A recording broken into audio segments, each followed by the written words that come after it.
ऐसी वीडियो रोज देखने के लिए आप मेरे वीडियो को लाइक करें, इस पे कमेंट करें और अपने दोस्तों के साथ शेयर करें। और हाँ, अगर आप इस चैनल पे नए हैं तो इसे सब्सक्राइब करना ना भूलें। यह कहानी है एक लड़की को देखा तो पार्ट 2 का अगला भाग। तो चलिए देर न करते हुए हम इस कहानी को सुनते हैं। श्रेया के चेहरे पे मुस्कान आ जाती है और वह कहती है, तुम तो मुझे अपने हाथों से जहर बनाकर भी पिलाओगी तो भी मुझे मीठा ही लगेगा। यह तो तुमने मेरी मनपसंद चीज बनाई है। वैसे भी अनिका के हाथ से कोई काम खराब हो जाए यह तो हो ही नहीं सकता।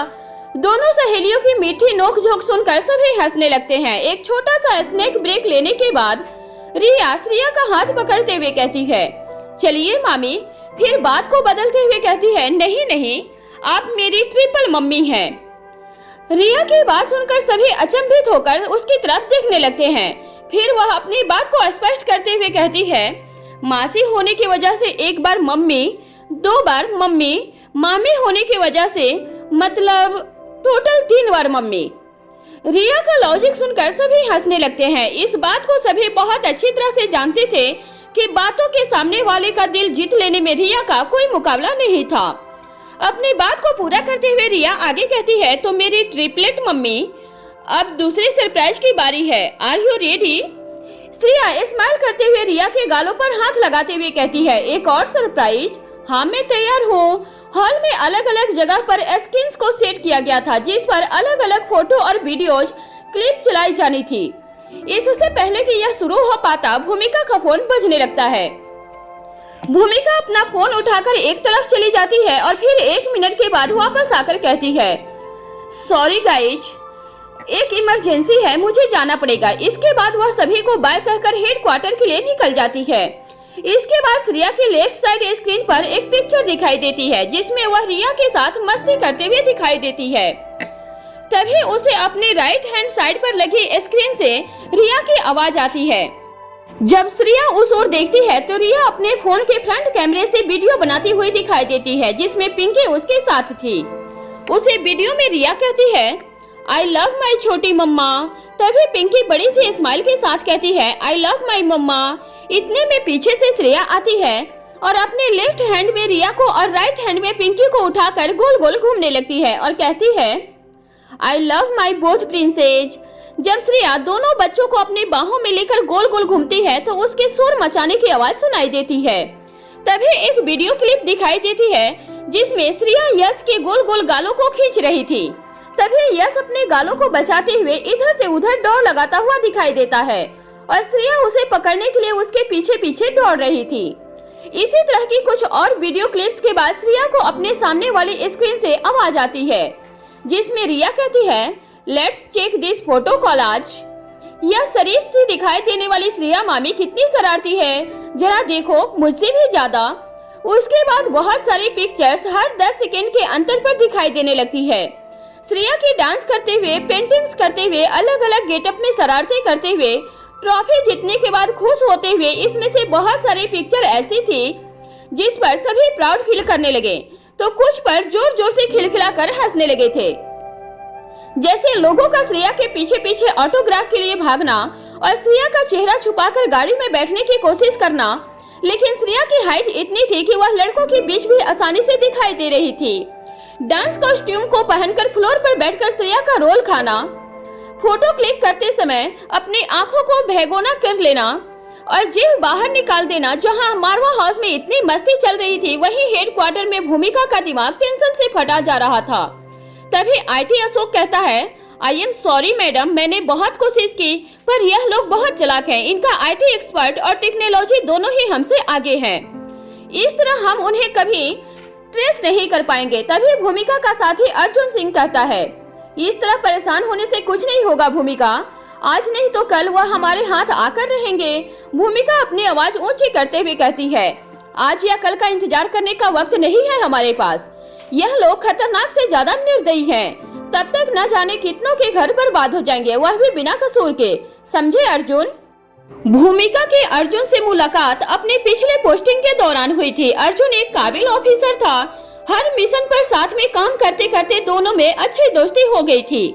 इस तरह जब अचानक से भूमिका अपना ट्रांसफर लेकर दिल्ली आ गई तो किसी खास इरादे से कुछ ही दिनों में अर्जुन ने भी अपना ट्रांसफर दिल्ली के हेडक्वार्टर में करवा लिया था। तभी हवलदार छठे इंद्री कहता है, मैडम अगर आप कहें तो मैं कुछ बोलूं।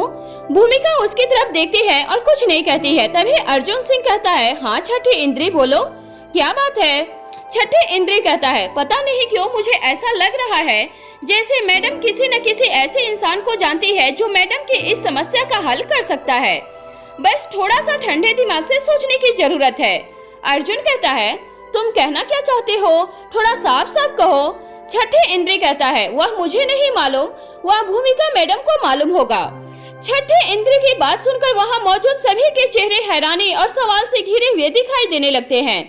तभी भूमिका लगभग चिढ़ते हुए कहती है, यह क्या बकवास कर रहे हो, मैं किसी ऐसे इंसान को नहीं जानती, और फिर यह काम हमारे डिपार्टमेंट का है, बाहर वालों का नहीं है।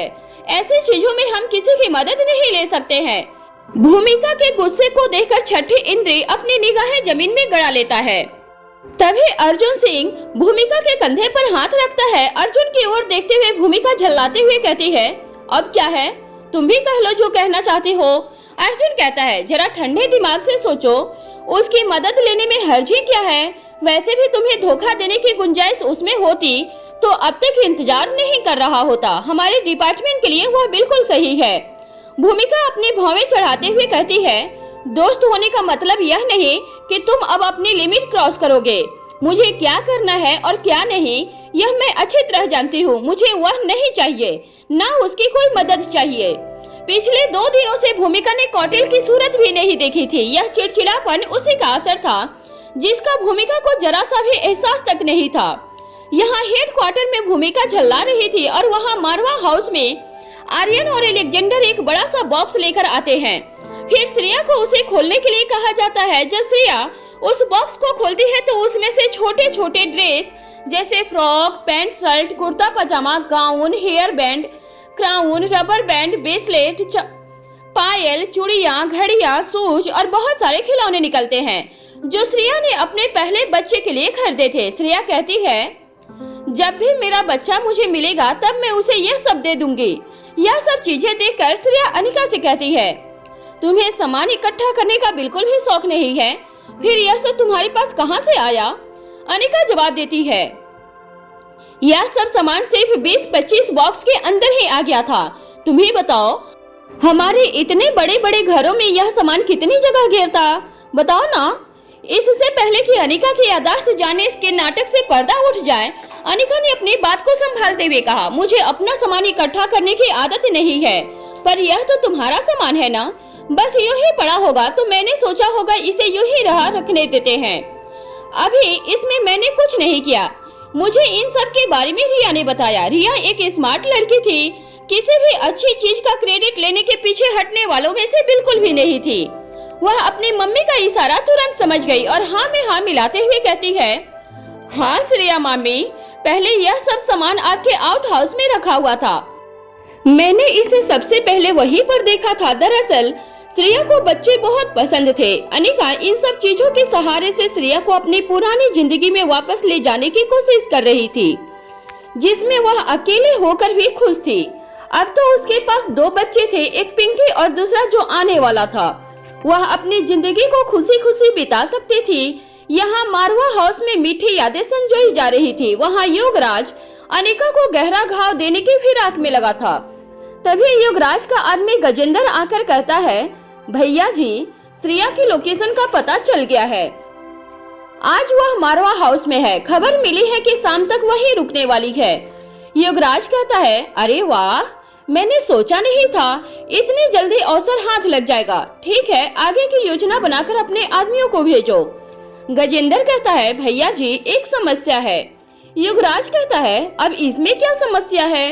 गजेंद्र कहता है, उसके साथ 2 बच्चे भी हैं। युवराज कहता है, 2 बच्चे? गजेंद्र कहता है, भैया जी एक उसकी अपनी बेटी और दूसरा सिद्धार्थ का बेटा। युवराज कहता है, सिद्धार्थ का बेटा भी है उसके साथ? फिर कुछ सोचने के बाद कहता है, गेहूं के साथ घुन का पीस जाना एक आम बात है।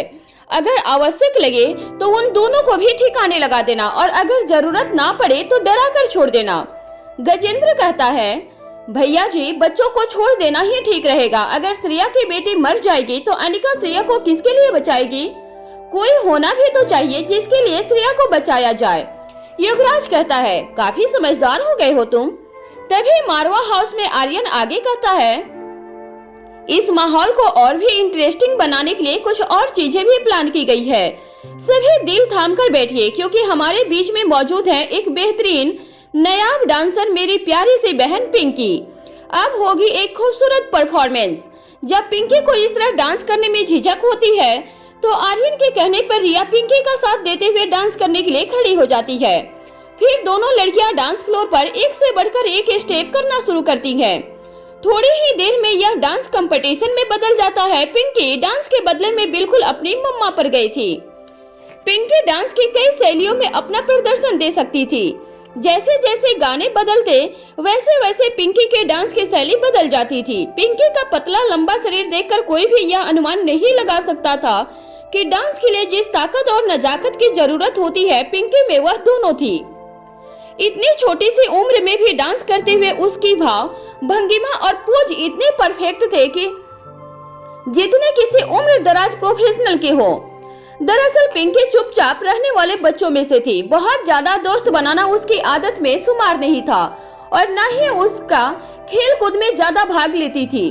वह उन लोगों में से थी जो अपने गुस्से, खुशी, गम सभी तरह के भावों पर काबू पाने के लिए नृत्य का सहारा लेते हैं। जब रिया को ऐसा लगता है कि वह पिंकी के साथ प्रतियोगिता नहीं कर पाएगी तो वह धीरे से मुस्कुराते हुए डांस फ्लोर से नीचे उतर जाती है। उसके बाद वह सभी लोगों के बीच आकर बैठ जाती है और सभी के साथ पिंकी का डांस देखने लगती है।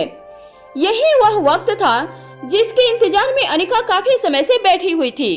पिंकी का डांस स्टेमिना गजब का था। लगातार आधे घंटे की परफॉर्मेंस के बाद पिंकी मुस्कुराते हुए सभी को झुककर धन्यवाद करते हुए डांस फ्लोर से नीचे आ जाती है। सभी तालियों से उसका स्वागत करते हैं और awesome, very good, very nice, unbelievable ऐसे शब्दों से माहौल खुशनुमा हो जाता है। एक माँ को खुद की तारीफें सुनकर वह सुकून मिलता है जो आत्मसंतोष उसे अपने बच्चों की तारीफ सुनने के बाद महसूस होता है, क्योंकि उसमें खुशी के साथ साथ गर्व शामिल होता है।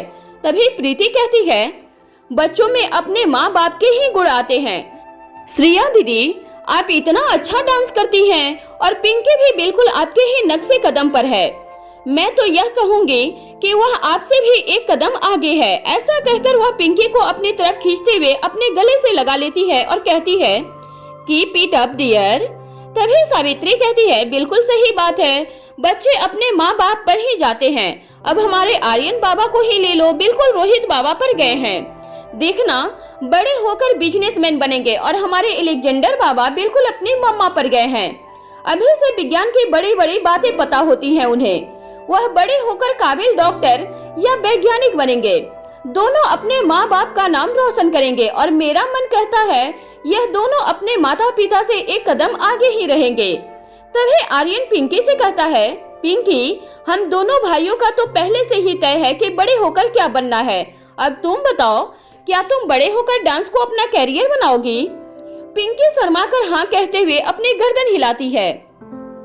तभी प्रीति पिंकी के सिर पर हाथ रखते हुए कहती है, वेरी गुड, अभी से तुमने अपने कैरियर के बारे में सोच लिया है। लड़कियों को इंडिपेंडेंट होना ही चाहिए, उसके लिए अभी से तैयारी करना जरूरी है। तभी आयशा मारवा पिंकी के दोनों हाथों को पकड़कर अपने पास लाते हुए सोफे पर बैठा लेती है और फिर दोनों हाथों से उसके चेहरे को सहलाते हुए उसके माथे को चूमती है और कहती है, इसी तरह आगे बढ़ती रहो। फिर प्रीति की तरफ देखते हुए कहती है, आज की पीढ़ी की यही समस्या है। उन्हें लगता है कि अगर वह पैसे कमाने लायक हो गए या अच्छी आमदनी होने लगे तो वह इंडिपेंडेंट हो गए। आत्मनिर्भर होने का मतलब पैसा कमाने के काबिल होना नहीं होता है। इसका अपने आप में बड़ा अर्थ होता है। इससे पहले कि प्रीति कुछ कहती, अलेक्जेंडर बीच में ही बोल उठता है, दादी माँ, आप क्या कहना चाहती हैं? मुझे कुछ समझ नहीं आया, थोड़ा और ठीक से बताइए ना। आयशा मारवा कहती है, ठीक है, मेरे एक सवाल का जवाब दो। अगर किसी को तैरना ना आता हो और वह गलती से रात के अंधेरे में स्विमिंग पूल में गिर जाए तो उसके मन में सबसे पहले क्या बात आएगी? अलेक्जेंडर जवाब देता है, वह सोचेगा कि कोई आकर उसे बचा ले। आयशा कहती है, मतलब इस स्थिति में वह अपनी जिंदगी को बचाने के लिए किसी और के ऊपर निर्भर है। एक और बात बताओ, क्या उस इंसान का पैसा उस वक्त उसकी मदद के लिए किसी को जादू के रूप में प्रकट कर सकता है, या फिर उसे अचानक से तैरना सिखा सकता है?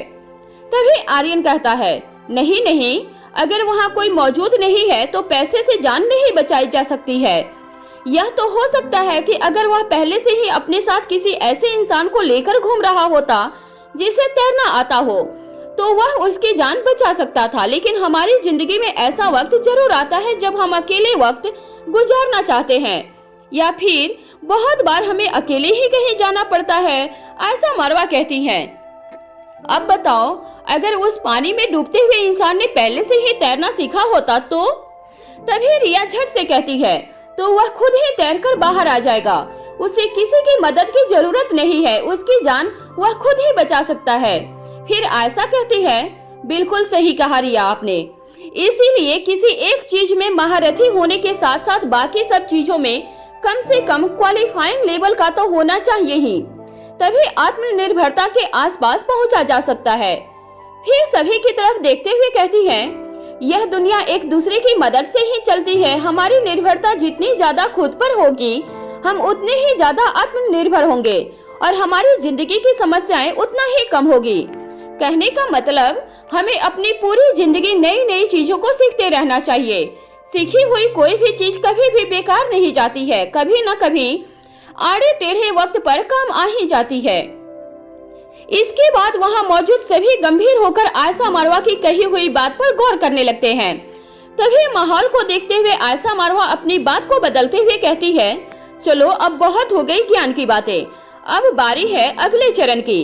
तभी प्रीति अपनी जगह से खड़ी होती है और कुछ कैनवास और रंग लेकर आ जाती है। उसके बाद कहती है, श्रेया दीदी के डांस टैलेंट के बारे में तो सभी जानते हैं, पर यह बहुत कम लोग को पता है कि वह अच्छे पेंटिंग आर्टिस्ट भी हैं। तो अब देखना यह है कि आज उन्हें कौन हराता है।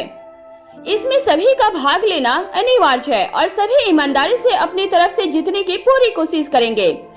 फर्स्ट, सेकेंड और थर्ड विनर के लिए सरप्राइज गिफ्ट भी है। सभी बच्चे हाथ ऊपर करके शोर मचाते हुए कूदने लगते हैं। वहां और कुछ समय बिताने के बाद मयूर को अपने आदमियों से कुछ जरूरी सूचना मिलती है। तभी वह अनिका को फोन करता है। अनिका अपने फोन पर मयूर की कॉल देखकर सभी के बीच से उठकर एक ओर चली जाती है।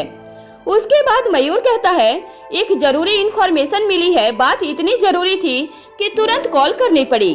अब मेरी सारी बात ध्यान से सुनो। और उसके बाद मयूर सारी बात बता देता है।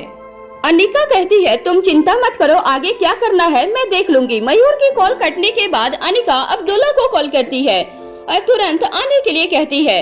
अब्दुल्ला के आने के बाद अनिका कुछ जरूरी इंस्ट्रक्शन देती है और फिर कहती है, मुझे उम्मीद है कि तुम्हें सारी बात समझ में आ गई होगी। अब्दुल्ला कहता है, आप बिल्कुल चिंता मत कीजिए मैडम, बाकी सब कुछ मुझ पर छोड़ दीजिए, मैं अभी अपने आदमियों को काम पर लगाता हूँ। आप श्रेया मैडम और बच्चों के साथ एंजॉय कीजिए, यह सब देखना मेरा काम है, मैं खुद देख लूंगा। उसके बाद अनिका प्रीति को अपनी आंखों से इशारा करती है। प्रीति उठकर अनिका के पास आ जाती है। उसके बाद अनिका कुछ जरूरी इंस्ट्रक्शन प्रीति को देती है। प्रीति अनिका से कहती है, आप चिंता मत कीजिए दीदी, यह सब समय पर हो जाएगा, मैं बिल्कुल तैयार रहूंगी। इसके बाद पहले प्रीति वापस बच्चों के बीच जाकर अपने कलर्स और पेपर के साथ लग जाती है और उसके कुछ देर के बाद अनिका भी उन्हें ज्वाइन कर लेती है। यहाँ मारवा हाउस में सब कैनवास पर रंग भरने लगे हुए थे। वहीं हेड क्वार्टर में भूमिका स्क्रीन के सामने खड़े होकर गुस्से से उन्हें घूरने में लगी हुई थी। तभी आईटी अशोक कहता है, मैडम कुछ दिन पहले आपने जो आईटी जीनियस की डिमांड की थी, ऊपर से उस मेल का रिप्लाई आया है। भूमिका कहती है, देखकर बताओ क्या जवाब आया है। अशोक कहता है, मैडम किसी निपुण मीरा को अपॉइंट किया गया है। वह आगे कहता है, उसके अपॉइंटमेंट लेटर के अलावा उसके लिए एक और मेल है और इसमें लिखा है कि बहुत शॉर्ट टाइम के लिए अपॉइंट हुआ है। आपकी जरूरत खत्म होने के बाद उसका अपना डिसीजन होगा कि वह यहाँ रुकेगा या नहीं। तभी अर्जुन कहता है, यह क्या बात हुई, अभी आया है नहीं और उसने पहले जाने का बंदोबस्त भी कर लिया है। भूमिका पूछती है, वह कब ज्वाइन कर रहा है। अशोक कहता है, मैडम 2 दिन के बाद। यह सुनते ही भूमिका के चेहरे पर सिकन आ जाती है। उसके बाद भूमिका अपने केबिन में चली जाती है। काफी देर तक इधर उधर टहल कर कुछ सोचती रहती है। फिर अंत में अपना फोन उठाकर कौटिल्य का नंबर मिलाती है। उधर कौटिल्य अपने लैपटॉप के सामने बैठकर कोई सॉफ्टवेयर डिजाइन करने में लगा हुआ था।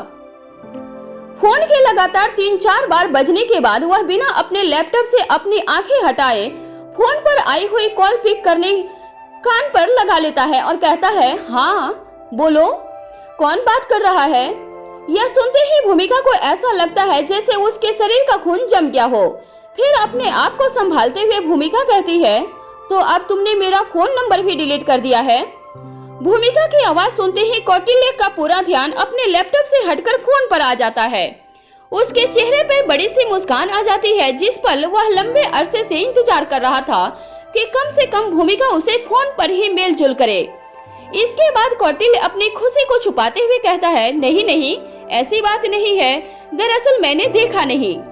भूमिका कहती है, बिना देखे फोन कैसे उठाया जाता है? क्या तुम मुझे भी सिखा सकते हो?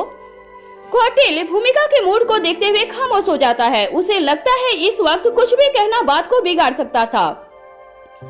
उधर जब भूमिका को एहसास होता है कि कौटिल्य ने अपने शस्त्र जमीन पर फेंक दिए हैं, तब वह मुद्दे पर आ जाती है और कहती है, मुझे तुम्हारी मदद चाहिए, अगर तुम्हारे पास वक्त हो तो। कौटिल्य कहना चाहता था कि तुम्हारे लिए मैं हर वक्त फ्री हूँ। कहो भूमिका, क्या काम है, मैं तुरंत कर देता हूँ। लेकिन अपनी एक्साइटमेंट को कंट्रोल करते हुए कौटिल्य ने कहा, हाँ मैं कुछ काम कर रहा था, लेकिन अभी वह इतना जरूरी नहीं है, तुम बताओ क्या करना है? भूमिका कहती है, ठीक है, मैं तुम्हें कुछ डिटेल्स भेज रही हूँ, इसे ट्रेस करके बताओ कि यह कहाँ है। कौटिल्य कहता है, ठीक है भेज दो, मैं देखता हूँ कि क्या कर सकता हूँ।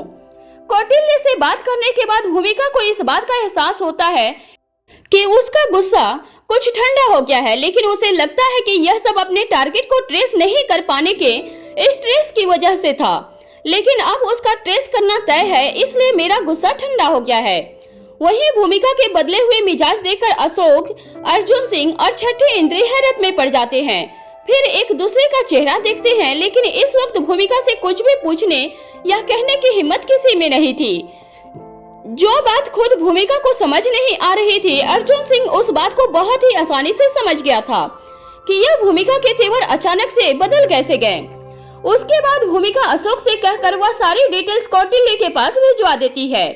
इधर मारवा हाउस में रिया यह तय नहीं कर पा रही थी कि वह क्या बनाए। जो भी बनाना शुरू करती उसमें कुछ न कुछ कमी लगती और उसके बाद फिर वह दूसरा कुछ बनाना शुरू कर देती।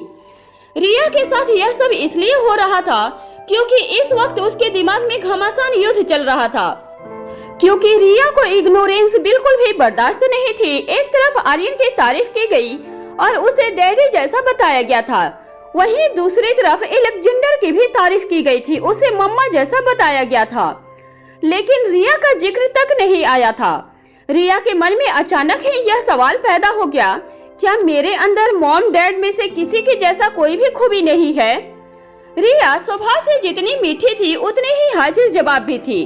साथ में तीनों भाई बहनों में छोटे होने की वजह से न सिर्फ अपने भाई की लाडली थी बल्कि घर के बाकी सभी लोगों की भी लाडली थी। चाहे दादी का घर हो या ननिहाल हो, इन सबसे जरूरी बात वह मिस्टर मारवा की प्रिंसेस थी। घर हो या बाहर, किसी की इतनी हिम्मत नहीं थी कि वह रिया का दिल दुखाने के बारे में सोच भी सके। उल्टा सभी का दिल जीतने की कोशिश में लगे रहते थे, क्योंकि बहुतों की सफलता का रास्ता रिया की खुशी से होकर गुजरता था। यह पहली बार था जब रिया को अपने लिए प्रशंसा की कमी महसूस हुई थी। यह सही था कि रिया की अच्छा डांस करती थी, लेकिन पिंकी की परफॉर्मेंस बहुत शानदार थी। फिर भी पिंकी के साथ डांस करने के लिए रिया भी गई थी, लेकिन किसी ने भी रिया को प्रेज तक नहीं किया। पहली बार उसे ऐसा महसूस हुआ कि उसे पिंकी से डांस में बेहतर होना चाहिए, अथवा कम से कम पिंकी जितना डांस करना चाहिए। आयशा मारवा ने जितने सलीके से अपनी बात को समझाया था, वहां मौजूद बड़ों को भी अपने गलत अवधारणा पर हैरानी होने लगी थी। इन सब बातों को करने के पीछे आयशा मारवा का प्रमुख निशाना रिया थी। फिर रिया का बच पाना कैसे मुमकिन था? रिया को भी यह एहसास हुआ कि उसे गेम्स में दी बेस्ट होने के साथ साथ बाकी सब चीजों में भी क्वालिफाइंग लेवल तक होना चाहिए। ऐसा सोचने के तुरंत बाद रिया के दिमाग में यह बात आई, नहीं नहीं, मुझे क्वालिफाइंग लेवल का नहीं, कम से कम डांस में तो अपर लेवल का होना ही होगा। जैसे स्थिति आज पैदा हुई थी, फिर दोबारा भी ऐसी स्थिति पैदा हो सकती है। और इसके तुरंत बाद ही रिया खुद से कहती है, मैं यह कैसी बेकार की बातें सोच रही हूँ, मुझे यह सब सीखने की कोई जरूरत नहीं। रिया ने खुद को यह बातें कह तो दी थी, लेकिन आज की घटनाएं कहीं न कहीं रिया के दिमाग में घर कर गई थी। तभी सावित्री बीचों बीच आकर खड़ी हो जाती है और घोषणा करते हुए कहती है, सभी प्रतियोगियों को सूचित किया जाता है कि प्रतियोगिता का समय समाप्त हुआ। अब बारी है कि यह तय किया जाए कि आज का विजेता कौन है। इसके बाद प्रीति सभी की पेंटिंग्स को इकट्ठा करके टेबल पर सजा देती है। इसके बाद सभी को सारी पेंटिंग्स देखनी थी। सभी को अपने अपने हिसाब से फर्स्ट, सेकेंड, थर्ड विनर चुनने थे। उसके बाद 3 पर्चियां लेकर पहले पर्ची का फर्स्ट विनर का नाम, दूसरी पर्ची पर सेकेंड विनर का नाम और फिर तीसरी पर्ची पर थर्ड विनर का नाम लिखना था। उसके बाद उसे सामने रखे गए 3 बाउल्स में डालना था। प्रथम विजेता के नाम की पर्ची प्रथम विजेता के बाउल में, दूसरे विजेता की पर्ची दूसरे विजेता के लिए बनाए गए बाउल्स में और तीसरे विजेता के नाम की पर्ची तीसरे विजेता के बनाए गए बाउल्स में डाली जानी थी। इस पूरी प्रक्रिया के बाद सभी पर्चियों को खोला जाता है और सभी विजेताओं के नाम घोषित किए जाते हैं। तीसरी विजेता थी आयशा मारवा, दूसरी विजेता थी श्रेया और पहले विजेता थी अनिका। सभी अनिका को बधाई देते हैं। तभी श्रेया अनिका को छेड़ते हुए उसकी तारीफ करती है और कहती है, आत्मनिर्भर होना क्या होता है, इसका सही एग्जाम्पल मेरी बेस्ट फ्रेंड अनिका है। तभी आयशा मारवा अनिका को अपनी दोनों बाहों में हक करते हुए कहती है, और मेरी भी बेस्ट फ्रेंड अनिका। श्रेया और आयशा को इस तरह अनिका से लिपटा हुआ देखकर सभी लोग हंसने लगते हैं। तभी यश आगे आकर कहता है, क्या हम कोई आउटडोर गेम खेलें? अनिका कहती है, तुम्हारी श्रेया चाची आउटडोर गेम नहीं खेल पाएगी, इसलिए तुम सभी बच्चे जाकर आउटडोर गेम खेलो, तब तक हम बड़े यहीं बैठकर कुछ देर आराम करते करते बातें करेंगे। तभी सावित्री आकर कहती है, डाइनिंग टेबल तैयार है, अब आप सभी को खेलने से पहले कुछ खा लेना चाहिए। फिर अपनी बात को आगे बढ़ाते हुए हंसकर कहती है, सिर्फ बच्चों को नहीं, बड़ों को भी कुछ खा लेना चाहिए। बाकी सभी को भूख लगी हो या ना लगी हो, लेकिन श्रेया मैडम को भूख जरूर लगी होगी। जरा आप सभी उनकी हालत का तो ख्याल कीजिए। इसके बाद बच्चे अपनी अपनी मनपसंद चीजें खाकर खेलने के लिए चले जाते हैं। बाहर जाकर एक जगह पर रुककर यश कहता है, यह जगह खेलने के लिए बिल्कुल ठीक रहेगी। तभी एलेक्जेंडर कहता है, नहीं, हमें थोड़ी और आगे चलना चाहिए। इसी तरह से फिर थोड़ी आगे जाने के बाद रिया कहती है, यह जगह बिल्कुल ठीक नहीं है।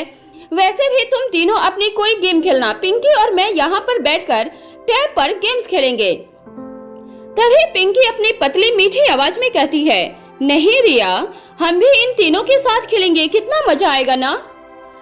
अंदर सभी साथ में एंजॉय कर रहे थे, वैसे भी यहाँ पर हम सब साथ में एंजॉय करेंगे।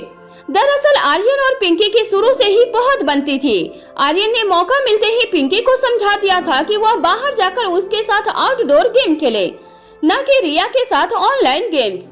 अब पिंकी के मना करने के बाद रिया के पास उनकी बात मानने के अलावा और कोई चारा नहीं रह गया था। अगर कोई दूसरा मौका होता तो शायद रिया मना कर देती, लेकिन पिंकी और यश खुद चलकर मारवा हाउस आए थे। रिया एक वेल मेंटेन्ड बच्ची थी। वह अच्छी तरह जानती थी कि घर में आए मेहमान को किस तरह से सम्मान दिया जाता है। एलेक्जेंडर को खेलने के लिए कोई जगह पसंद नहीं आ रही थी। वह इसी तरह और आगे, थोड़ी और आगे करते करते सभी भाई बहनों को लेकर सर्वेंट क्वार्टर के पास पहुंच जाता है। वहां जाकर सभी खेलना शुरू कर देते हैं। कुछ देर के बाद उन्हें चीखने चिल्लाने की आवाज आने लगती है। ध्यान से शोर की आवाजों को सुनने पर बच्चों को यह समझ में आता है कि कोई आदमी अपनी पत्नी पर हाथ उठा रहा था। तभी उन्हें औरत की आवाज सुनाई देती है। वह कहती है, मैं अभी अपने पिता और भाइयों को बुलाती हूँ, फिर उनके सामने मुझे हाथ लगाकर दिखाना। मुझसे ही भूल हो गई जो मैंने तुमसे शादी की। तभी आर्यन कहता है, हमें यहाँ से चलना चाहिए। ऐसा कहकर वह आगे आगे चलने लगता है। उसे जाता हुआ देखकर सभी बाकी के बच्चे पास से वहाँ से जाने के अलावा कोई चारा नहीं रह जाता है। सभी उसके पीछे पीछे चलने लगते हैं। तभी रिया कहती है, इस तरह रोने पीटने की जगह उस औरत को अपने पति को अच्छा सबक सिखाना चाहिए था। तभी एलेक्जेंडर कहता है, वह किस तरह? रिया कहती है उसे पलटकर उसे मारना चाहिए था, टिट फॉर टैट। तभी पिंकी कहती है ऐसा नहीं हो सकता रिया, क्योंकि लड़कियां कमजोर होती हैं, वह आदमियों का सामना नहीं कर सकती, इसलिए उस औरत ने कहा कि वह अपने भाइयों को बुलाकर लेकर आएगी, क्योंकि आदमियों का सामना सिर्फ आदमी ही कर सकते हैं। रिया कहती है जब तक उसके भाई आएंगे क्या तब तक वह एक अपमान बर्दाश्त करती रहेगी? कहीं उस आदमी ने औरत के घर वालों के आने से पहले कोई ऐसी चोट कर दी जिससे उसे औरत की जान ही चली गई तो? और तुम मेरी बात मानो, ऐसा कुछ भी नहीं है कि लड़के ज्यादा ताकतवर होते हैं। मेरी मम्मा को ही देख लो, वह एक साथ कई लोगों को धूल चटा सकती है। तभी एलेक्जेंडर कहता है मम्मा की बात अलग है, बुरा मत मानना, लेकिन तुम मम्मा जैसी बिल्कुल भी नहीं हो और बाकी औरतें भी मम्मा जैसी नहीं होती। मम्मा ने दिन रात मेहनत करके सब कुछ सीखा है, क्या तुम्हें गेम के अलावा कुछ आता है? अभी अंदर सभी ने यह माना है कि मैं काफी हद तक मम्मा की तरह हूँ। पिंकी सही कह रही है, लड़के फिजिकली ज्यादा ताकतवर होते हैं। रिया पलटकर जवाब देते हुए कहती है मैंने कहा ना ऐसा कुछ नहीं होता। तभी आर्यन कहता है क्या तुम यश को हरा सकती हो? इससे पहले कि रिया कुछ कहती, यश कहता है नहीं नहीं, मैं रिया के साथ लड़ाई नहीं करूंगा। अगर इसने मेरी शिकायत अपने डैडी से कर दी तो मेरे साथ साथ मेरे डैडी की भी सहमत आ जाएगी। तभी एलेक्जेंडर कहता है आर्यन की बात बिल्कुल सही है, इससे पता चल जाएगा कि कौन ज्यादा ताकतवर होता है। क्या कहती हो रिया, क्या तुम इस चैलेंज को एक्सेप्ट करती हो? तभी इस तरह के माहौल को देखते ही पिंकी कहती है तुम लड़कों की बात कर रही हो, औरतें भी औरतों का साथ ऐसा करती है, तभी एक औरत दूसरी औरत का सामना नहीं कर सकती, क्योंकि उनका सामना करने के लिए भी लड़ना आना चाहिए। तुम इन सब बातों में मत आओ, कोई चैलेंज एक्सेप्ट मत करना, मना कर दो रिया। यहाँ मारवा हाउस में सारी बात रिया की एक हाँ पर आकर रुक गई थी। वहीं हेडक्वार्टर में भी भूमिका अपनी गाड़ी लेकर मुजरिमों के ठिकाने के लिए निकल रही थी, क्योंकि कौटिल्य ने भूमिका की मांग के अनुसार उसका पता खोज निकाला था। तभी छठी इंद्र अर्जुन सिंह के पास आकर कहता है सर एक बात कहूँ, मुझे नहीं लगता कि भूमिका मैडम को इस वक्त वहाँ जाना चाहिए। अगर वहाँ जाना ही है तो अच्छी तैयारी के साथ जाना चाहिए।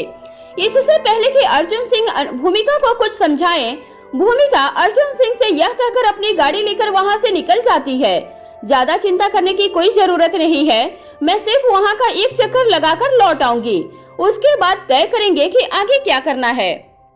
इधर जैसे ही बच्चे सर्वेंट क्वार्टर के पास से वापस चले जाते हैं, वैसे ही नौकरानी शीला अपने पति धन प्रसाद से कहती है मुझे लगता है कि बच्चे यहाँ से जा चुके हैं। तभी खिड़की से झांकते हुए धन प्रसाद कहता है तुम ठीक कहती हो, लगता है हमने अपना काम बिल्कुल ठीक तरीके से किया है। फिर दोनों एक दूसरे की ओर देखकर मुस्कुराने लगते हैं और एक दूसरे को ताली देते हैं। तभी मारवा हाउस के अंदर आयशा मारवा कहती है हमें इन दोनों सहेलियों को अब अकेले छोड़ देना चाहिए, कुछ देर अपनी खट्टी मीठी बातें करेंगी तो इन्हें अच्छा लगेगा। उसके बाद सभी उन्हें अकेला छोड़कर चले जाते हैं। तभी श्रेया अनिका से कहती है क्या बात है, आज तुम्हारे मिस्टर मारवा दिखाई नहीं दिए। बाकी सभी सदस्य अनिका की सहेली के स्वागत के लिए यहाँ मौजूद थे, लेकिन उन्होंने तो अपने दर्शन भी नहीं दिए। अनिका कहती है उन्हें तुम्हारे आने की कोई खबर नहीं थी और उन्हें कुछ जरूरी काम भी थे, इसलिए मैंने सोचा हम दोनों सहेलियों के बीच वह क्या करेंगे, इसलिए मैंने बताया भी नहीं। तभी श्रेया अनिका की आंखों में आंखें डालकर कहती है आई एम सॉरी अनिका, मुझे अपने बर्ताव के लिए माफ कर देना। मुझे अच्छी तरह पता है तुमने उन्हें बताया भी होगा और यहाँ रुकने के लिए मना भी किया होगा ताकि मुझे बुरा न लगे। फिर कुछ देर रुककर आगे कहती है अनिका दरअसल मैं अपनी कही बातों के लिए बहुत शर्मिंदा हूँ, मुझे इस तरह मिस्टर मारवा पर शक नहीं करना चाहिए। लोग तो सभी तरह की बातें करते हैं, मुझे लोगों की कही सुनी बातों पर नहीं बल्कि अपने दोस्त के यकीन पर यकीन करना चाहिए। फिर कुछ पलों के बाद आगे कहती है मेरे साथ जो कुछ भी हुआ वह मेरी किस्मत है। हम सामने दिखने वाली चीजों से तो लड़ सकते हैं, लेकिन जिसका अनुमान भी नहीं लगाया जा सकता उस किस्मत से लड़ना हमारे हाथ की बात नहीं है। मैंने इस सच को मान लिया है कि आकाश और मेरा साथ बस इतना ही दिन का था। फिर मुस्कुराकर आगे कहती है और हमारा साथ जितना भी था उसकी मीठी यादें पूरी जिंदगी खुश रहने के लिए काफी है। कहते कहते श्रेया की आंखें भर आती है और वह आगे बोलती है आकाश ने मेरे लिए वह सब कुछ किया जिससे मुझे खुशी मिलती। हाँ, अब इतना जरूर है कि पहले मेरे लिए जितना आकाश को परेशान होना पड़ता था उससे कुछ कम अब तुम्हें परेशान होना पड़ेगा। तुम मेरा साथ दोगी ना अनिका? अनिका बिना कुछ कहे मुस्कुराकर अपनी गर्दन को हाँ में हिला देती है। फिर श्रेया से कहती है, मैं चाहती हूँ कि तुम जल्द से जल्द अपनी जिंदगी में लौट आओ और अपने बच्चों के आने वाले कल को संवारो। फिर श्रेया अपनी बात को आगे बढ़ाती है, मुझे कुछ वक्त लगेगा अनिका, लेकिन जल्दी ही मैं अकेले ही अपने सारे काम करना सीख जाऊंगी और मुझे उम्मीद है कि मुझे उसमें अपनी दोस्त की पूरी मदद मिलेगी। अनिका श्रेया का मूड ठीक करने के लिए मजाक करते हुए कहती है, हाँ, यह भी कोई कहने की बात है, मदद तो करनी ही पड़ेगी। अगर मेरा मदद करने का मन ना भी हो तभी करनी पड़ेगी, नहीं तो आकाश हमें कहीं से देखेगा तो कहेगा मेरी बहन शादी के बाद बदल गई, मेरी बीवी और बच्चों का बिल्कुल भी ध्यान नहीं रखती। अनिका की बात पर श्रेया और अनिका दोनों ही हंस पड़ते हैं। तभी श्रेया कहती है, मुझे लगता है कि अब मुझे चलना चाहिए। फिर अनिका के गले लगते हुए कहती है, आज का दिन बहुत अच्छा बीता और महारानी तुम कभी कभी वक्त निकालकर मुझसे मिलने आ जाया करो। शीला और धन प्रसाद मारवा हाउस के पुराने नौकर थे, इसलिए ऐसा मारवा ने इस नाटक के काम के लिए उन दोनों को चुना हुआ था। वास्तव में मारवा हाउस के अंदर इस तरह की घटना का होना संभव नहीं था। अगर नौकरों के किसी भी परिवार के अंदर इस तरह की घटना घटती तो उन नौकरों की छुट्टी हो जाना तय था, क्योंकि स्त्रियों पर हाथ उठाना मारवा खानदान के संस्कारों में नहीं था। इसलिए न ही वह खुद ऐसा करते थे, न अपनी आंखों के आगे ऐसा होने दे सकते थे। और यही वजह थी कि रोहित खुद भी औरतों की बहुत इज्जत किया करता था। पिंकी की बात सुनकर रिया पिंकी की तरफ देखने लगती है। रिया की आंखों का गुस्सा और आत्मविश्वास देखकर पिंकी कहती है, प्लीज रिया मेरी बात मानो, यहाँ से चलो, हमें कोई चैलेंज नहीं लेना है, मुझे तुम्हारे साथ ऑनलाइन गेम खेलनी है। फिर रिया का हाथ पकड़ते हुए कहती है, चलो ना हम गेम खेलते हैं। फिर लगभग रिया को खींचते हुए 3-4 कदम आगे की तरफ चली जाती है। तभी आर्यन आगे आता है और कहता है, इसका मतलब हमारी लाडली बहन यह मानती है कि लड़के ज्यादा ताकतवर होते हैं। रिया जवाब देती है, बिल्कुल भी नहीं, मैं ऐसी किसी बात को नहीं मानती हूँ। तभी अलेक्जेंडर कहता है, तो फिर ठीक है, तुम यह चैलेंज एक्सेप्ट कर लो, लेकिन याद रहे तुम जीतो या हारो, लेकिन इसके बारे में डैडी को कुछ नहीं बताओगी। रिया कहती है, ठीक है, मुझे मंजूर है। तभी यश की आंखों में डर दिखाई देने लगता है और वह कहता है, नहीं, मुझे किसी चैलेंज में नहीं पड़ना, कोई और होता तो मैं उसे अच्छा सबक सिखाता, लेकिन अपनी बहन पर हाथ नहीं उठा सकता। फिर रिया की तरफ अपनी पीठ करते हुए कहता है, तुमने जितने मुक्के मारने हैं तुम मार लो, मैं अपनी हार मान ली है। तभी आर्यन कहता है, तुम्हें डरने की कोई जरूरत नहीं है, प्रतियोगिता में सिर्फ हार और जीत ही तय होनी है, वह किसी दूसरे तरीके से भी तय हो सकती है। तभी पिंकी अपनी मीठी आवाज में कहती है, तुम कहना क्या चाहते हो आर्यन? तभी अलेक्जेंडर आगे आता है और कहता है, पिंकी, आर्यन के कहने का मतलब है कि हमें यह तय करना है कि कौन ज्यादा ताकतवर है। उसके लिए कोई भी दूसरी प्रतियोगिता रखी जा सकती है जिसमें कोई लड़ाई झगड़ा ना हो।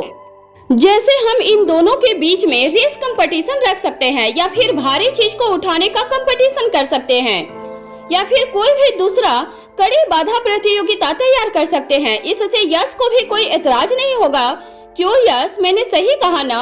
यश शरीर में आकार से बड़ा और व्यवहार से बिल्कुल छोटे बच्चों की तरह था। उसने हंसते हुए कहा, हाँ, मुझे यह मंजूर है। अगर रिया को कोई तकलीफ ना पहुंचे तो ऐसा कोई भी कंपटीशन हम रख सकते हैं।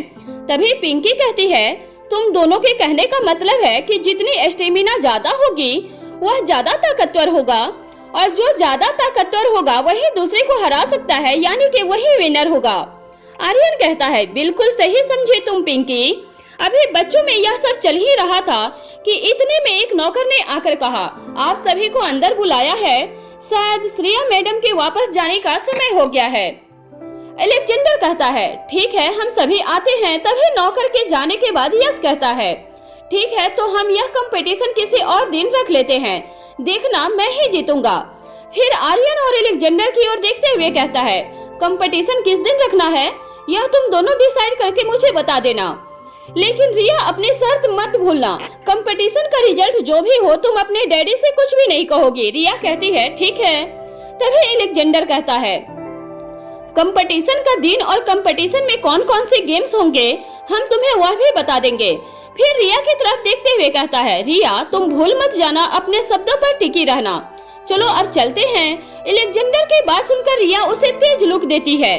जैसे ही सबको पता चलता है कि श्रेया वापस जा रही है, तभी श्रेया को सी ऑफ करने के लिए वापस इकट्ठे हो जाते हैं। तभी सभी बच्चे भी वहां पहुंच जाते हैं और अलेक्जेंडर सबके सामने घोषणा करते हुए कहता है, श्रेया मामी के जाने से पहले आप सभी के लिए जरूरी सूचना है, हम सभी दोबारा जल्दी ही मिलने वाले हैं। अलेक्जेंडर की बात सुनते ही सब उसकी ओर देखने लगते हैं। तभी बाकी की बात को आर्यन पूरा करते हुए कहता है, दरअसल बहुत जल्द एक कंपटीशन रखा जाना है, रिया वर्सेस यश, और सभी को इस कंपटीशन के लिए अभी से इनवाइट किया जाता है। समय और जगह सभी को बता दी जाएगी। तभी आयशा मारवा पिंकी और यश के सिर पर हाथ फेरकर उन्हें प्यार करती हैं और सभी बच्चों से कहती हैं, जैसा तुम सबको अच्छा लगे मैं तुम लोगों के साथ हूँ। मेरी किसी भी मदद की जरूरत हो तो तुम दोनों हमसे कह देना। सारे एक सुर में कहते हैं, जी दादी माँ। इधर जैसे ही श्रेया के वापस जाने का वक्त होता है, उसकी गाड़ी के ड्राइवर की तबीयत अचानक से खराब हो जाती है। तभी अनिका श्रेया से कहती है, तुम्हें परेशान होने की बिल्कुल कोई जरूरत नहीं है, तुम्हें हमारा ड्राइवर घर छोड़ देगा। जैसे ही श्रेया की गाड़ी मारवा हाउस से निकलती है, युवराज के आदमियों को इसकी खबर मिल जाती है। तभी करीब 500 मीटर की दूरी तय करने के बाद ड्राइवर श्रेया से कहता है, श्रेया मैडम, अनिका मैडम की कॉल आ रही है। श्रेया कहती है, अपना फोन उठाओ और देखो वह क्या कह रही है। फोन उठाने के बाद ड्राइवर श्रेया से कहता है, मैडम उन्होंने आपको वापस बुलाया है। श्रेया हैरान रह जाती है और कहती है, वापस क्यों बुलाया है? ऐसा क्या छूट गया जो अभी तुरंत देना इतना जरूरी है कि हमें वापस आने के लिए कहा है? ठीक है, तुम गाड़ी वापस ले लो। तभी ड्राइवर उनके सबसे नजदीक के दरवाजे से मारवा हाउस के अंदर प्रवेश करता है। यह दरवाजा गेस्ट हाउस के बिल्डिंग के करीब का दरवाजा था। इधर जैसे ही श्रेया की गाड़ी मारवा हाउस के अंदर प्रवेश करती है, तभी ठीक श्रेया की गाड़ी के जैसे मॉडल वाली एक गाड़ी श्रेया की गाड़ी के नंबर प्लेट के साथ गुलेरिया हाउस जाने के लिए रास्ते पर आगे बढ़ जाती है। युवराज के आदमी कब से जिस गाड़ी के फिराक में बैठे थे वह उनके सामने थी। श्रेया की गाड़ी पर हमला करने के लिए भी वही तरीका अपनाया गया था जो अब तक बाकी के लोगों को ठिकाने लगाने के लिए अपनाया गया था। सुनसान रोड के बीचों बीच घूंघट किए हुए राजस्थानी पहनावे में 15-20 औरतों का झुंड आ जाता है। बार बार हॉर्न देने पर भी वह रास्ते से नहीं हटता और तभी उनमें से एक औरत बेहोश होकर जमीन पर गिर जाती है। मजबूरन श्रेया की गाड़ी को रुकना पड़ता है। तभी एक औरत चुपके से गाड़ी के साइलेंसर को पूरी तरह से बंद कर देती है। इसके बाद गाड़ी का चल पाना या आगे बढ़ पाना संभव नहीं था। फिर एक औरत गाड़ी का दरवाजा खोलने के लिए आगे बढ़ती है। तभी मौके पर अब्दुल अपने साथियों के साथ उन औरतों को आगे एवं पीछे की तरफ से घेर लेता है। उधर मारवा हाउस में जैसे ही श्रेया अपनी गाड़ी से बाहर निकलती है, उसे गेस्ट हाउस में इंतजार करने के लिए कहा जाता है। मैडम, अनिका मैडम ने कहा है कि आप यहीं गेस्ट हाउस में उनका इंतजार कीजिए, वह यहीं पर आ रही हैं। साथ में अनिका मैडम ने यह भी कहा है कि जब तक वह आपसे मिलने यहाँ न आ जाती, तब तक आप गुलेरिया हाउस के लिए न निकले। तभी श्रेया के फोन पर अनिका का मैसेज दिखाई देता है, जिसमें अनिका ने लिखा था, डियर, मुझे कुछ जरूरी काम है, मैं उसे खत्म करके तुरंत तुम्हारे पास आ जाती हूँ। जब तक मैं ना आऊँ तब तक बच्चों को लेकर वही गेस्ट हाउस में रुको। श्रेया मन ही मन सोचती है कि कहीं अनिका ने कोई और सरप्राइज तो प्लान नहीं किया। ऐसा सोचने के बाद श्रेया के चेहरे पे मुस्कान आ जाती है और उसके मुंह से सहसा ही निकल जाता है, यह लड़की भी ना जिसका अनुमान नहीं लगाया जा सकता है। उसके बाद श्रेया थोड़ी देर के लिए आराम करने के इरादे से लेट जाती है। पिंकी और यश इंडोर गेम में बिजी हो जाते हैं। अनिका ने खास हिदायत दी थी कि अब्दुल्ला अपने आदमियों के साथ दुश्मन पक्ष के लोगों से कुछ दूरी बनाकर रखे, उनके करीब ना जाएं। सभी औरतें अपने हाथ ऊपर करके सरेंडर कर देती है। जैसे ही अब्दुल के आदमी उनके पास पहुंचते हैं, वह उन पर बिना किसी हथियार के ही हमला बोल देती है। अब्दुल के सभी आदमी निडर होकर पूरी बहादुरी के साथ लड़ते हैं, लेकिन उन औरतों का एक एक वार उनके लिए असहनीय था। अपने आदमियों की ऐसी हालत देखकर खुद अब्दुल्ला भी दो हाथ करने के लिए अपने कुछ और आदमियों के साथ मैदान में उतर जाता है। अनिका को यकीन था कि ऐसे हालत पैदा हो सकते हैं, इसलिए वह सरदार जी के भेष में काले कपड़े पहनकर और मुंह पर काला मास्क लगाकर काली गाड़ी में वहां पहुंच जाती है, लेकिन अनिका कुछ दूरी बनाए रखती है, जिसकी वजह से उस पर किसी की निगाह नहीं जाती। वह अपनी गाड़ी के विपरीत दरवाजे से बाहर आती है और अपना बायां हाथ गाड़ी पर रखती है, फिर अपनी शर्ट के बाजू से कफ को ऊपर करती है और उल्टे हाथ में पहने हुए एक बैंड से उन औरतों पर अपने सीधे हाथ से एक एक करके निशाने साधती है। उस बैंड में 18 से 20 पतली पतली सुइयां लगी हुई थी। उस बैंड में सुइयों को इस तरह से सेट किया गया था कि जिस भी सुई को पकड़कर अनिका अपनी तरफ खींचकर छोड़ती, वह सीधा जाकर अपने निशाने पर लगती। अनिका ने करीब 1 मिनट में ही 7 से 8 औरतों को अपना निशाना बना लिया था। वहीं जब अब्दुल्ला और उसके आदमी उन औरतों के सामने से हटने के लिए तैयार नहीं हुए, तब उन औरतों ने चाकू से अब्दुल्ला और उसके साथियों पर तेज वार करना शुरू कर दिया था। अब्दुल्ला को एक के बाद एक कई तेज वारों का सामना करना पड़ा। इनमें से कुछ घाव बेहद गहरे थे। तभी रोहित मारवा चिराग मेहता और अपने कुछ और आदमियों के साथ वहां पहुंच जाता है। चिराग रोहित मारवा से कहता है, सर प्लीज अभी आप बाहर मत आइएगा। तभी मयूर गुलेरिया के साथ उसके आदमियों की गाड़ी वहां रुकती है। अब्दुल्ला और उसके साथियों की ऐसी हालत देखकर चिराग मेहता और मयूर भी अपने आदमियों के साथ मैदान में उतर जाते हैं। मयूर और चिराग अपनी फाइटिंग स्किल से उनसे लोहा लेना शुरू कर देते हैं। तभी उनमें से एक औरत अपने बाकी साथियों से कहती है, जिस काम के लिए यहाँ आई हो उसे करो और यहाँ से निकलो। वहाँ आयशा मारवा आर्यन और एलेक्जेंडर से कहती है, बहुत बढ़िया मेरे बच्चों, तुमने कर दिखाया, अब आएगा ऊंट पहाड़ के नीचे। तभी आयशा मारवा का ध्यान इस बात पर जाता है कि आर्यन और एलेक्जेंडर दोनों के चेहरे लटके हुए हैं। वह दोनों के चेहरे पर हाथ फेरते हुए कहती है, तुमने इतना अच्छा काम किया है, उसके बाद अब तुम्हारे चेहरे लटके हुए क्यों हैं? एलेक्जेंडर कहता है, मैंने उससे बहुत रूडली बिहेव किया, एक अकेली बहन है हमारी, क्या यह सब करना इतना जरूरी है? क्या कोई और तरीका नहीं जिससे उसे कोई परेशानी भी न हो और उसे समझ भी आ जाए? तभी आर्यन कहता है, मुझे तो अंदर ही अंदर यह सोच सोच के डर लग रहा था कि कहीं वह सच में यश से भीड़ न जाए। अगर ऐसा होता तो फिर मजबूरन हम दोनों भाइयों को बीच में आना पड़ता और सारे नाटक से पर्दा उठ जाता। तभी एलेक्जेंडर कहता है, हमारी आंखों के सामने हमारी बहन को कोई हाथ लगाए, यह हमें बिल्कुल बर्दाश्त नहीं। तभी आयशा मारवा कहती है, मैं अच्छी तरह जानती हूँ तुम दोनों को। रिया की वजह से अब तक तुमने जितने भी कारनामे किए हैं, मुझे वह सब अच्छी तरह से पता है। उसके ऐसे हो जाने से सिर्फ रोहित का हाथ नहीं है, तुम दोनों भी बराबर के हिस्सेदार हो। हाँ, रोहित जितने नहीं हो पर उससे कुछ ज्यादा कम भी नहीं हो। अब यह सब छोड़ो, जो हो गया सो हो गया। अब इस बात पर ध्यान दो कि आगे क्या करना है। वहाँ श्रेया को मारने का आदेश सुनते ही उनमें से एक औरत श्रेया की गाड़ी का दरवाजा खोलने के लिए आगे बढ़ती है। वह जैसे ही गाड़ी का दरवाजा पकड़ती है, वह बेहोश होकर वहीं गिर जाती है। उसके गिरते ही बाकी सारी औरतें सावधान हो जाती हैं और तभी उनमें से कुछ अपने शरीर में खून के जमने का एहसास करती है। उन्हें लगता है जैसे उनके हाथ पैर ने काम करना बंद कर दिया है। तभी उनमें से एक कहती है, हमें यहाँ से तुरंत निकलना होगा।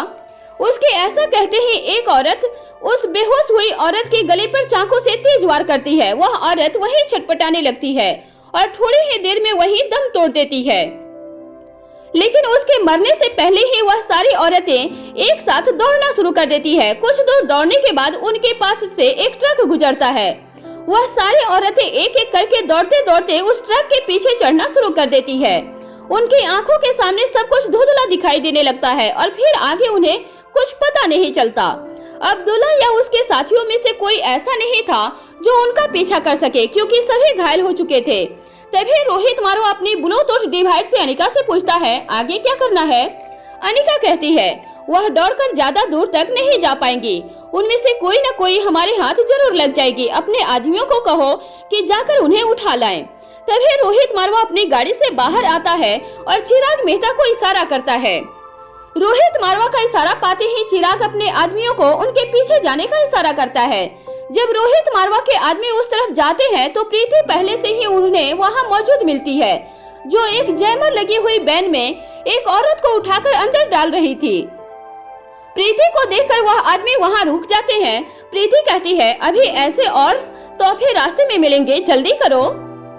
अनिका ने किसी एक औरत के मिलने की बात कही थी, लेकिन कुल मिलाकर 5 औरतें उनके हाथ लग जाती हैं। उन 5 औरतों को एंटीडोज देने के बाद प्रीति अपने साथ फीमेल सिक्योरिटी गार्ड को इशारा करती है। प्रीति का इशारा पाते ही वह सब अपने काम पर लग जाती हैं और वह बैन मारवा हाउस के लिए निकल जाती है। फिर प्रीति तेज गति से घटना स्थल पर पहुंचती है। अनिका के कहने पर उसने पहले ही एम्बुलेंस का बंदोबस्त कर दिया था। जब वह वहां पहुंचती है तो देखती है कि सभी को उठाकर एम्बुलेंस में शिफ्ट किया जा चुका था। वह अब्दुल्ला की नाजुक हालत देखकर उसके साथ एम्बुलेंस में बैठ जाती है और उसे हर संभव फर्स्ट एड देने की कोशिश करती है। कुछ ही समय में सभी एम्बुलेंस लाइव हॉस्पिटल पहुंच जाती है और सभी घायलों का इलाज शुरू हो जाता है। वहां अपने लैपटॉप पर काम करते हुए कौटिल अचानक से बेचैन हो उठता है। उसे भूमिका की चिंता होने लगती है। साथ ही उसे इस बात का एहसास होता है कि जो डिटेल्स भूमिका ने उसे ट्रेस करने के लिए भेजी थी, उसमें से जितनी हाई तकनीक का इस्तेमाल किया गया था, उसे इस्तेमाल करना किसी छोटे मोटे इंसान के बस की बात नहीं है। उसे आने वाले खतरे का एहसास होने लगता है। तभी वह भूमिका को कॉल करता है, लेकिन भूमिका फोन नहीं उठाती है। वह लगातार कई बार फोन करता है, लेकिन भूमिका उसके किसी भी कॉल का कोई जवाब नहीं देती है। कौटिल्य अपनी जगह से उठकर विचलित होकर इधर उधर टहलना शुरू कर देता है। इसके बाद जब उसे कुछ नहीं सूझता तो वह न आव देखता है न ताव और सीधा हेडक्वार्टर पहुंच जाता है। रोहित मारवा इस वक्त अस्पताल में ही मौजूद था।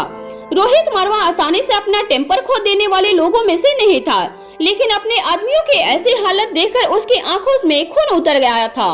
उन औरतों का हर वार सामने वाले की जान लेने के लिए किया गया था। अगर यह रोहित की ट्रेन टीम ना होती तो उन औरतों ने उन सबकी जान ले ली होती। चिराग भी इस वक्त बहुत गुस्से में था। अगर उसका बस चलता तो उन सारी औरतों को अपने हाथों से मारता। चिराग कहता है, औरतें प्रेम और ममता का सागर होती हैं, पर वह सिर्फ केवल निर्दयी खूनी है। अगर वह मेरे सामने आ गई तो मैं औरत होने का लिहाज नहीं करूंगा। मैं उन्हें अपने हाथों से ऐसी मौत दूंगा कि उनकी रूह तक कांप उठे। वह सारे के सारे ट्रेंड किलर्स हैं। उन्होंने अपनी खुद के साथी को मारने से पहले एक पल नहीं सोचा। उनके अंदर दिल नाम की कोई चीज नहीं है। वह सब पत्थर हैं और ऐसे पत्थरों को तोड़ देने में कोई हर्ज नहीं। वहाँ मयूर गुलेरिया श्रेया को लेने के लिए मारवा हाउस पहुँच जाता है। श्रेया मयूर से कहती है, मुझे अनिका ने रुकने के लिए कहा है। जब तक वह नहीं आएगी मुझे यहाँ उसका इंतजार करना होगा। मयूर कहता है, दरअसल अनिका ट्रैफिक में फंस गई है। उसे आने में कुछ ज्यादा ही देर लग जाएगी, इसलिए मुझे अनिका ने ही तुम्हें साथ ले जाने के लिए बुलाया है। श्रेया को यह सब बातें काफी अटपटी लगती है, लेकिन वह अपने दिमाग पर ज्यादा जोर नहीं डालती है और बच्चों को लेकर मयूर के साथ गुलेरिया हाउस के लिए निकल जाती है। अनिका ने मयूर को श्रेया के आज की घटना के बारे में तुरंत कुछ भी बताने से मना किया था। वह नहीं चाहती थी कि श्रेया के मन में किसी भी तरह का डर पैदा हो। बहुत समय के बाद आज श्रेया खुश हुई थी। अनिका का कहना था कि कुछ दिनों के बाद सही वक्त देखकर उसे आज के बारे में बताया जाएगा। यहाँ अस्पताल में अब्दुल्ला की हालत इस वक्त बिगड़ती जा रही थी। एक डॉक्टर आकर रोहित मारवा से कहता है, रोहित मारवा, बहुत ज्यादा खून बह जाने की वजह से पेशेंट अब्दुल्ला की हालत बहुत ज्यादा खराब है। रोहित कहता है, तो उसे और खून चढ़ाओ, जितना भी महंगा इलाज हो करो, जिस तरह का ट्रीटमेंट उसे चाहिए उसे दो, लेकिन उसे हर हाल में बचाओ। और सिर्फ अब्दुल्ला को ही नहीं, मेरे किसी भी आदमी को कुछ नहीं होना चाहिए। सुना तुमने, मैंने क्या कहा? किसी को कुछ नहीं होना चाहिए। रोहित की आंखों में गुस्से की वजह से डॉक्टर डरते हुए कहता है, अब्दुल्ला का ब्लड ग्रुप ओ नेगेटिव है। ओ नेगेटिव ब्लड ग्रुप के किसी भी व्यक्ति को सिर्फ ओ नेगेटिव ब्लड ही चढ़ाया जा सकता है। वह किसी दूसरे ब्लड ग्रुप को एक्सेप्ट नहीं करेगा और हमारे पास इस वक्त ब्लड ग्रुप का पर्याप्त स्टॉक नहीं है। जो ब्लड बैंक हमारे सबसे नजदीक है, वहाँ पर भी ओ नेगेटिव ब्लड के सिर्फ कुछ ही यूनिट मौजूद हैं। अगर किसी और ब्लड बैंक से जल्द ब्लड नहीं आया तो कुछ भी हो सकता है, पर वह ब्लड बैंक दूर है। रोहित मारवा कहता है, डॉक्टर, तुम्हें समय पर ब्लड मिल जाएगा, कुछ भी करके उसे बचाओ। रोहित की बात सुनकर डॉक्टर वहाँ से चला जाता है। तभी अनिका पीछे से आकर रोहित के कंधे पर हाथ रखती है और कहती है, सब ठीक हो जाएगा रोहित, किसी को कुछ नहीं होगा। फिर चिराग की तरफ देखते हुए कहती है, तुम जितना समझ रहे हो यह उतना आसान नहीं है। तुमने अपनी आंखों से देखा, उन्होंने कुछ ही पल में ट्रेंड कमांडर्स को मौत के मुंह में पहुंचा दिया है, जिन्हें बचाने के लिए हमारे डॉक्टर्स की पूरी टीम अपनी एड़ी से चोटी की जान लगा रही है। उन सब से बदला कैसे लेना है यह हम बाद में तय करेंगे। बस फिलहाल तुम्हारे मन के तसल्ली के लिए बता दूं कि उनमें से कोई भी जिंदा वापस नहीं पहुंचेगी। अगर यह सुनकर तुम्हारे मन को सुकून मिलता हो तो फिलहाल अब्दुल्ला के लिए ब्लड का इंतजाम करो। याद रहे, ब्लड बैंक बैन रास्ते में कहीं नहीं रुकनी चाहिए, तभी ब्लड यहाँ सही समय पर पहुँच जाएगा। आगे बहुत काम बाकी है। अनिका की बात सुनकर रोहित मारवा अनिका के चेहरे की तरफ देखता है। अनिका अपनी आंखों के पलके झपकाकर हाँ में इशारा कर देती है, जिसका मतलब था अनिका ने दुश्मनों की भेजी उन सभी औरतों को मौत के मुंह में धकेल दिया था। अनिका ने जिन सुइयों का इस्तेमाल किया था वह बेहोश करने के लिए नहीं थी, बल्कि उनमें एक खास किस्म का जहर था जो सिर्फ 20 से 25 मिनट के अंदर ही जान लेने की क्षमता रखता था। इसलिए प्रीति ने सबसे पहले उन औरतों को एंटीडोज लगाया था जो उनके हाथ आ गई थी। अनिका प्यार से रोहित की तरफ देखते हुए कहती है, अब अपना मूड ठीक करो, अभी आगे बहुत काम बाकी है। उधर युवराज को अपने आदमी गजेंद्र पाल से सूचना मिलती है, भैया जी मिशन फेल हो गया है। श्रेया को मारना तो दूर, हमारे सिपाही उसे छू तक नहीं सके। युवराज कहता है, थू है इन सब पर, इतनी तगड़ी ट्रेनिंग के बाद सभी के सभी मिलकर भी एक औरत का कुछ नहीं बिगाड़ पाई।